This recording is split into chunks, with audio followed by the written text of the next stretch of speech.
my name's Hannah Margaret Gillen, and I'm in the VMI class of 2019, which means I'm a fourth, and I was a rat previous to this year.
They messed up.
So the rat line wasn't really any different for a woman. Hell Week wasn't any different. So Hell Week, you come in, you don't know anybody, you get marched into barracks and you're immediately screamed at. You're not screamed at any more or any less than any of the guys, but you know, you are kind of put apart. During Hell Week it wasn't too bad. You go, you sit down, get your hair chopped off like everybody else. You're running around just like the guys. You're as sweaty and as gross as some of the guys. And then Hell Week ends and you become a rat, fully. You completely embrace the rat line, and then you kind of start to be able to put yourself apart as a woman. So obviously you're not the physical strength as guys. You're seen as different. You're not weaker by any means, just different. So you kind of put yourself apart from that. But being a woman here, really, it's not this huge thing that people need to worry about. It's great, and being different isn't bad. It's a chance to fully embrace who you are and who you're going to be. It's great. You can't prepare yourself at all for the rat line. You don't know how you're gonna act when somebody gets in your face and starts screaming at you. I had no idea, and honestly, sometimes I lost it and I just break down and cry. But there were also grown men standing next to me breaking down and crying too, so it wasn't like I was alone by any means. Guys can go through the rat line, they can go through their cadetship. You stand out as a girl, you're known. there's only 27 in the graduating class. We started with about 50 in my class, and we dropped down to 40-ish, 45. So, I mean, it's hard to hide when there's so few of you. You know, I made it seem pretty great here as a female, and you get to really set yourself apart.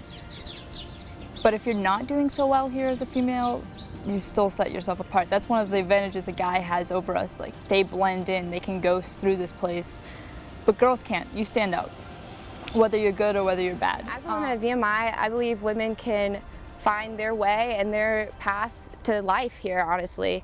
And that way is through coming in and giving it your best bet and being positive. It's a very negative place sometimes because people are like, oh, we have to do this, but there's so much positivity in this place that you can find. Like, honestly, I think this was one of the best decisions I can make for myself as a woman. I've grown so much in just 1 year, especially as a rat, and then now with another year under my belt. Also, you become a mature person here, so be ready to like change some habits and kind of just go with the flow. And that's what you have to do, and that's what a life skill that you kind of have to is being adaptable.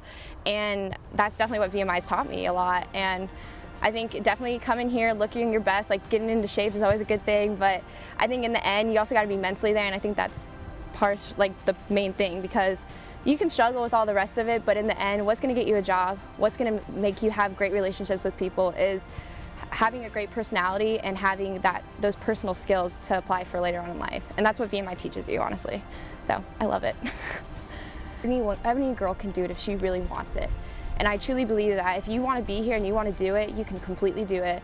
And I think that's something that VMI teaches you just for as a life skill. And I think that's one of the legacies I want to leave behind, as well as set a positive environment for them as well. Like, you know, these girls got my back no matter what. I mean, that's how it is. And there's nothing in the world that will ever change that. And I will always, if they ever ask for anything, I will totally have them too. So that's like the nice thing about it.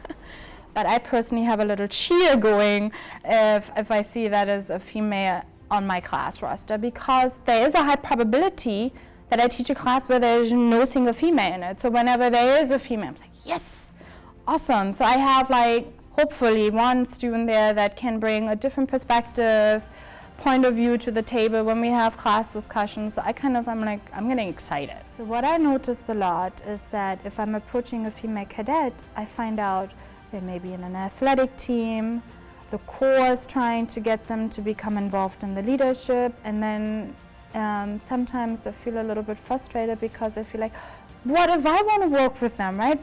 What about the academic side of things? And they say, yeah, I would really, but I have all these other competing demands, and that I see much more with female cadets than with male cadets.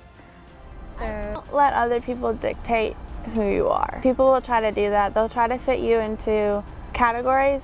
There are categories of women, the super motivated ones, the annoying ones, you know, the squealy ones, and as well as some, you know, more negative categories, but don't let them define who you are. You always have to be thinking about how you appear to the world around you, especially here. And I wish that wasn't the case, but it's something you always have to be conscious of.